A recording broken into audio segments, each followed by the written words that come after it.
Face aux enjeux qui sont devant nous, et plus particulièrement celui de la transition écologique des territoires, le repli des territoires sur lui-même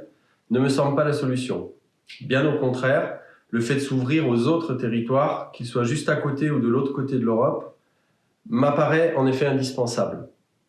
Si la rationalité voudrait peut-être que l'on se ressente sur nos problèmes, le fait de coopérer, c'est-à-dire de collaborer, d'opérer conjointement, nous rend plus forts et permet de prendre du recul par rapport à son propre contexte, de s'autoriser à faire un pas de côté, se donner le temps de l'analyse sans tomber dans des solutions de facilité prêtes à l'emploi, de s'enrichir, se fertiliser, se régénérer pour co-construire des solutions communes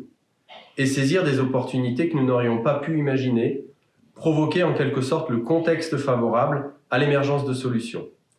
Pour cela, la coproduction me semble infiniment plus efficace que la mise en œuvre d'actions miroirs opportunistes dont le seul lien entre les partenaires ne serait qu'administratif. Si les rencontres fortuites restent toujours possibles, il va de soi que cela nécessite d'avoir quand même bien identifié en amont son ou ses partenaires, cibler la thématique, formuler la problématique, pour ne pas se perdre dans des partenariats infructueux ou stériles, surtout dans le contexte d'urgence et d'économie dans lequel nous nous trouvons. La coopération sera d'autant plus efficace que l'on aura également bien cerné les objectifs de celle-ci. Dans le cas présent, la coopération n'est pas une fin, mais bien un moyen qui peut s'avérer particulièrement puissant pour accélérer la transition. Même si cela peut s'avérer contradictoire avec les enjeux climatiques, les échanges physiques et la rencontre sur le terrain me paraissent essentiels. Car c'est bien connu, nul n'est prophète en son pays. Et le regard d'un autre ou d'autres territoires sur nos propres contextes locaux est valorisant d'une part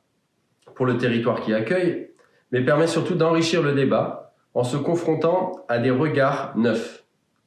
Pour cela, il ne faut pas que l'expertise externe ne soit que l'affaire d'initiés, mais au contraire bénéficie véritablement au territoire hôte et implique élus, contradicteurs, techniciens socio-professionnels. 10 ans après avoir initié le réseau des montagnes emblématiques de la Méditerranée, dont l'intention était d'échanger avec des territoires confrontés aux mêmes problématiques que nous ici sur le grand site de France du massif du Canigou, c'est-à-dire la gestion durable des flux touristiques au sein de tours Eiffel méditerranéennes, que sont l'Etna, l'Olympe, la Pedraforca ou la Sainte-Victoire, et confrontés à des enjeux environnementaux, climatiques, sociaux spécifiques,